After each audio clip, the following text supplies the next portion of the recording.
ఉర్వశి రౌటేల అంటే తను మోడలింగ్‌లో ఉండి తర్వాత సినిమా ఇండస్ట్రీకి వచ్చింది.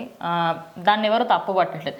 కానీ ఇప్పుడు నా సినిమానే తోపు అనే విధంగా ఒక ఇంటర్వ్యూలో మాట్లాడింది. క్యారని తక్కువ చేసినట్టుగా మాట్లాడింది. సో అసలు ఆమె మాట్లాడిన వీడియో చూస్తే అందులో కట్ చేస్తారని తెలుస్తుంది. అంటే ఆమె మాట్లాడింది చాలా లెంతీగా ఉంది. మెయిన్ పార్ట్ని కట్ చేసి ట్రోల్ చేస్తున్నారు. సో మీరేమంటారు?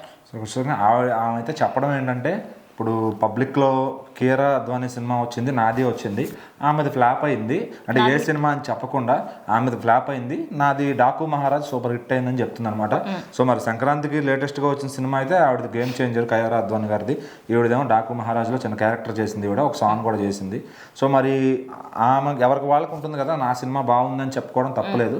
బట్ అవతల వాళ్ళ సినిమాని డిగ్రేడ్ చేసి మాట్లాడడం కరెక్ట్ కాదు. అంటే ఆమెతో కావాలని ఈ మాట చెప్పించారా ఆ మూవీ యూనిట్ అని చెప్పి కూడా డౌట్ పడుతున్నారు.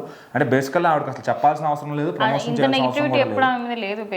ఆవిడ అసలు చేసిన క్యారెక్టర్కి ఈవెంట్లకు రావడమే, అంటే ఆమె తరపు నుంచి ఆ ఈవెంట్స్కి అటెండ్ అవ్వడమే చాలా ఎక్కువ అనుకోవచ్చు.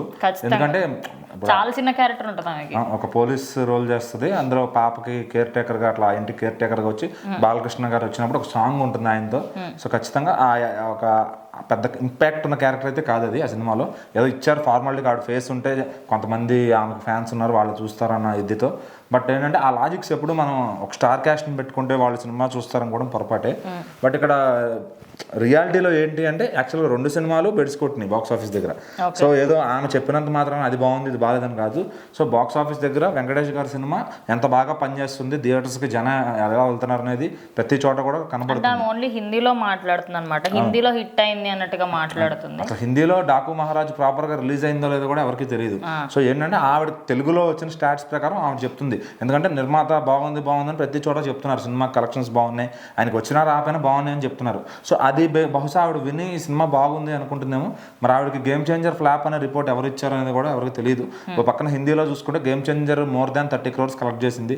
సో మరి ఆవిడ ఎట్లా ఆ సినిమా కీరా అద్వానీ చేసిన సినిమా ఫ్లాప్ అనుకుని ఈ సినిమా హిట్ అనుకుని ఏ క్యాల్కులేషన్లో అనుకుందో, లేదా ఎవరన్నా కావాలని ఆ మూవీ యూనిట్ నుంచి ఎవరన్నా చెప్పించారో కావాలని ఈ సినిమా మీద రాయడం ప్రయత్నంలో, మరి ఎందుకు అట్లా ఆవిడ చెప్పారనే దానికి ఆవిడ ఇద్దరు ఇంకా నెక్స్ట్ ఇంటర్వ్యూలో ఉన్న ఎక్స్ప్లెనేషన్ ఇస్తారు. ఇప్పుడైతే ఫుల్ ఆన్లైన్లో అటు మెగా ఫ్యాన్స్ నుంచి ఫుల్ ట్రాల్స్ పడుతున్నాయి ఉర్వశి గారి మీద. ఆవిడ ఇంతకు ముందు ఆల్రెడీ చిరంజీవి గారితో బాస్ పార్టీ సాంగ్లో కూడా చేశారు. అక్కడ క్యారెక్టర్ ఉండదు కానీ ఓన్లీ సాంగ్లో మాత్రమే వస్తారు. ఇక్కడ ఏంటంటే కొంచెం ఎక్స్టెండెడ్గా క్యారెక్టర్ కూడా ఇచ్చారనమాట ఆవిడకి. మరి డైరెక్టర్ బాబీ గారు ఆమెను ఎందుకు సెలెక్ట్ చేసుకుంటున్నారు, మరి ఆవిడ ఇలా చెప్పడానికి కారణం ఏంటి, ఏదో వాంటెడ్గా చెప్పిస్తున్నారా అని చెప్పి మెగా ఫ్యాన్స్ అయితే ఫైర్ అవుతున్నారు మరి ఆవిడ మీద. మరి అది ఆవిడ తెలుసుకుని కొంచెం తగ్గి ఏదన్నా ఆ సినిమా ఇట్లా నేను దాన్ని అనలేదు కేరన్ మాత్రమే అన్నానని ఆవిడ ఏమన్నా చెప్తే అప్పుడు బాగుంటుంది.